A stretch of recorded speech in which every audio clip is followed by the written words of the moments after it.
All right, we have made it. It is now time to reveal the results. So, let's take a look here.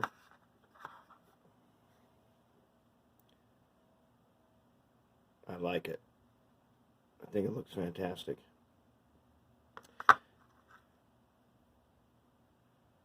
You can see that I use the shade as a panel liner, kind of as a filter over everything. It makes a ton of difference. Using the shade on this car does make a difference. Leaving it as brand new, it looks great, but it doesn't look as good as this. Shade was the right way to go, so I did it on both of them. And the finish is amazing. This is unbelievable for something done by hand. This is unbelievable for something done by airbrush. You're going to have a tough time doing this by airbrush. I don't care how good you are. It's just, it turned out that good. That's how nice it is.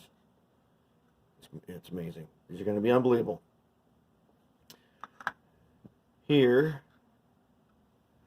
this is the next step we've got to do. Now, this one does work. This is our underframe, and it is meant to be, you should be able to see through it. You could use this to evaluate track if you wanted to, but we haven't seen what it's going to look like with weights on it yet. So what I'm thinking is we need to add approximately 5 ounces of weight to it, and I'd like to do it in lead. I'm not so sure about this. See that? Over time, lead weight may cause it to sag, so I'm going to have to think about some way to reinforce that. A simple way would be to put an I-beam across here. Attach an I-beam there, but then that means I got to make another cut. I got to make another part. So I have to think about if I want to do that. If I did want to do it, I'd probably just make them all at one time. But as you can see, you see that hex nut in there? That's actually underneath here. I just use that as the mounting pintle. It works good enough. There's a washer in there. There's actually two in there because there's one to get the coupler height right. Couplers are screwed directly to the acrylic. And using the correct size hole, I laser cut them holes and I didn't have to tap them. It was not necessary. Screws stay in no problem. But I can't make any more at the moment until the new screws show up. What I found is we need 3 different size screws, and I used up the ones that I have for one of those sizes. But otherwise, looking good. So this will be a pretty cool addition. And it I've already tested on the height gauge. Couplers are set properly. Fits in here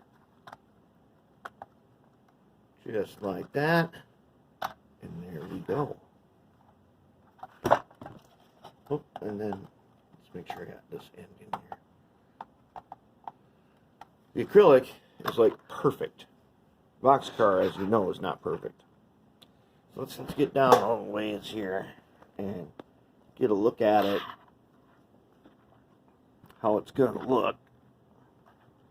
So I got the trucks are to the ends of this thing, as you can see, and I like the way that looks. I think that gives it a good look, having the trucks all the way to the ends. I had thought about setting them back just a little bit to make it more friendly to smaller radius, but probably not necessary. Looking good. Looking very good. Okay, and I want to show you this. Here's our rust bucket. That's using full-on shade. Not bad. Here's another one. This is using full-on shade, but not not wiping on the dry brushing and not, I think the other one's like 2 coats of it. But that's full on shade. Remember our bug sprays? Redid them with a coating of matte finish, and I love it. That is hand painted. Painted by hand.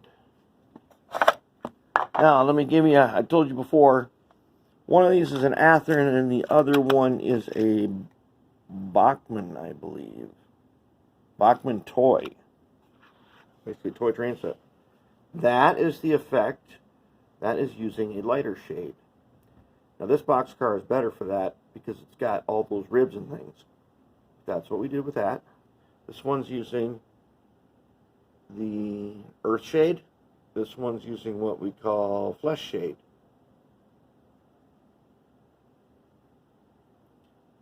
With all of those extra details and ribs and things, that's the effect you get by shading. Pretty sweet, huh? All right, man.